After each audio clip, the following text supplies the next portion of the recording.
Hey everyone, I'm Charlie. My presentation, as you can see here from this title slide, is going to cover running watches within the market of wearable technology. More specifically, within just smartwatches, and I want to cover how running watches are now having to compete with everyday smartwatches or wearable tech. Um, So we will. No, we're not going to end show. There we go. Sorry about that. Um, as we've seen just by living life, smartwatches and wearable tech is um, definitely taken off in the past few years. I'd say fitness tracking technology has really taken off in the last few years with what Apple Watch is able to gather and obviously provide as a um, very capable smartwatch. And now with the recent emergence of Whoop or Whoop, I probably should know how to pronounce it, but obviously I don't have one because I don't know whether it's Whoop or Whoop. But either way, um, the ability to not have to um, be a runner or a big athlete to be able to track running data or fitness data has, I think, eaten into um, a competitive but pretty um, stable customer base or market of running watches. Um, Obviously, I think the kind of the wearable tech and fitness tracking that we know best is a company like Fitbit, and then um, as we're going to see here, not on this slide, but this one, how obviously Apple is not only um, one of the more popular in terms of vendor shipments, obviously most dominant in market share as far as smartwatches are concerned. Garmin, a company that I will uh, focus on a good bit in this presentation, um, had greatest growth over um, the year over year in terms of vendor shipments, which is that top table. Sorry for not pointing that out. But obviously, Apple dominates really both categories. And then what this slide was meant to show is just the just how big this growth is. Um, this is actual data for 2018 and most of 2019 is hard to actually find tables that had up to date data. This obviously cuts off at October of 2019, but um, I think even the projected growth models for user spending um, in just the smartwatch category alone kind of shows just the magnitude of this market and how competitive it is, or just what a popular market it is. In terms of running watches, Garmin is the most popular. Apparently, Polar is one of the more popular ones as well. I feel kind of ignorant being a runner myself, not knowing Polar or Coros, but I have a Suunto watch. Used to have an Apple Watch. Then everybody knows Samsung and Fitbit as well, just within the smartwatch world or fitness tracking. Um, my background is in running is within the field of ultra marathon running, which is anything over a marathon distance.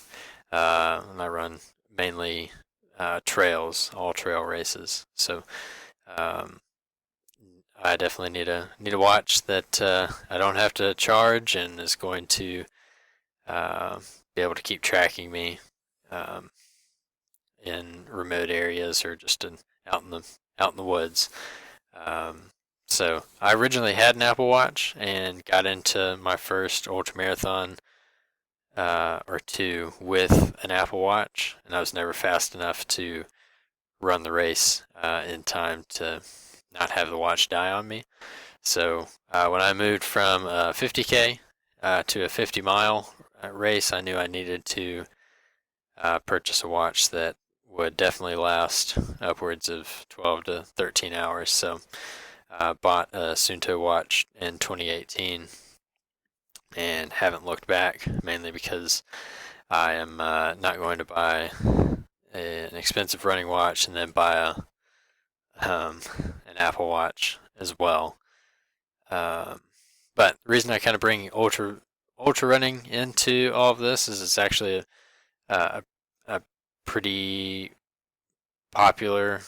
This may sound crazy, I know, but it's become a more popular running or race option.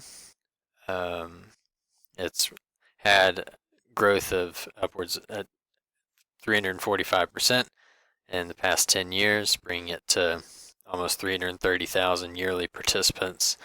And the growth rate, as you can see from this graph, surpasses both the 5K and the marathon in indexed growth rate, which I honestly thought would be the other way around, and I kind of wish a half marathon was in there. But that being said, needing a watch that can last 6 hours to 24 or 30 hours, you obviously need to buy a pretty pricey watch that can GPS track you that whole time and hold a battery charge. But also, that being said, and I kind of touched on it earlier, I'm not going to have both a running watch and an everyday smartwatch. And I think we all would tend to lean towards having a smartwatch. So these running watch companies need to provide some of the same capabilities of a regular smartwatch to maintain kind of their own market share. But I think you're going to see Apple and Samsung and maybe just those two, maybe just Apple, continue to push forward in fitness tracking as being health conscious has kind of become more and more popular. And now that it's more, I don't know, having an Apple Watch that can track all that makes that pretty easy to both have a watch that can, do text and email and everything a phone can do pretty much just on your wrist. If it can also last 18 hours or so, or even just 2 hours or 3 hours or 5 for a marathon, then I'd rather have an Apple Watch than just a watch that only tracks my runs and notifies me when I have a text, but can't really do anything with it. So I think that's what you're going to see happen within the running watch market. Apple has come, I think their latest 6 series, I think is the latest watch that they came out with, has the capabilities to track an activity with GPS for well over 10 hours, which is remarkable from kind of where it was just a few years ago. I think that number might actually be 18, so that's saying even more. So I'll focus on Garmin and Suunto. Garmin being probably the most popular and maybe even the best long distance or just overall fitness watch, and Suunto being the brand that I use, and one that I've watched kind of make this transition towards having more capabilities and not just being a running watch. So within the past few months, Garmin has come out with the Forerunner 945, a watch that, if you have the LTE capabilities, can run you up to $750. The Suunto 9 Peak will will run you just about 700 as well.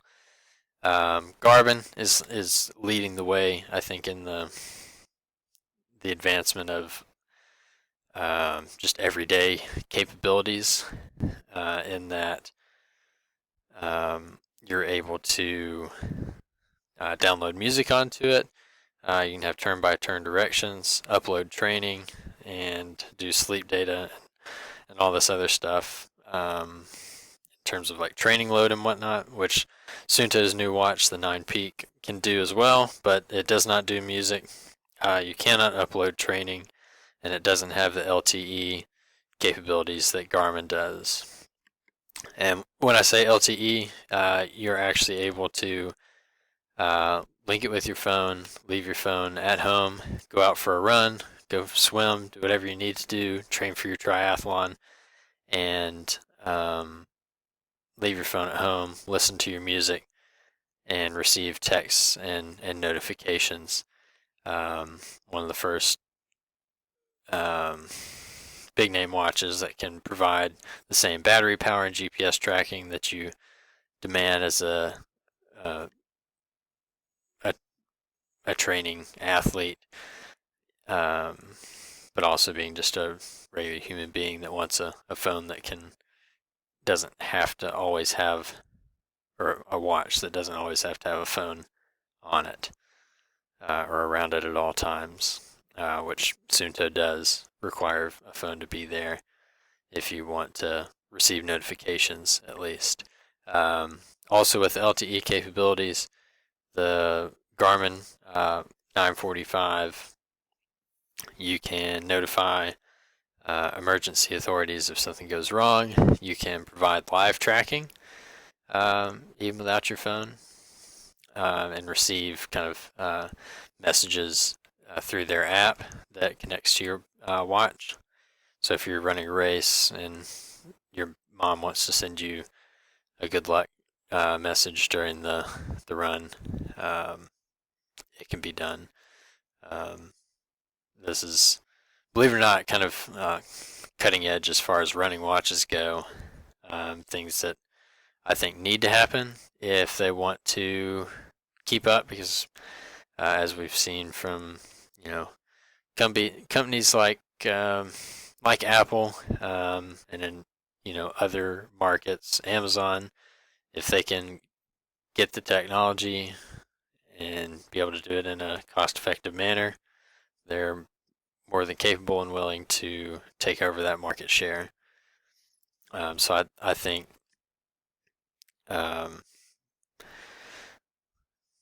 being able to have a watch that can train you for your ultramarathon, which is now the popular thing to do. You heard it here first. Hopefully not first, but maybe it is.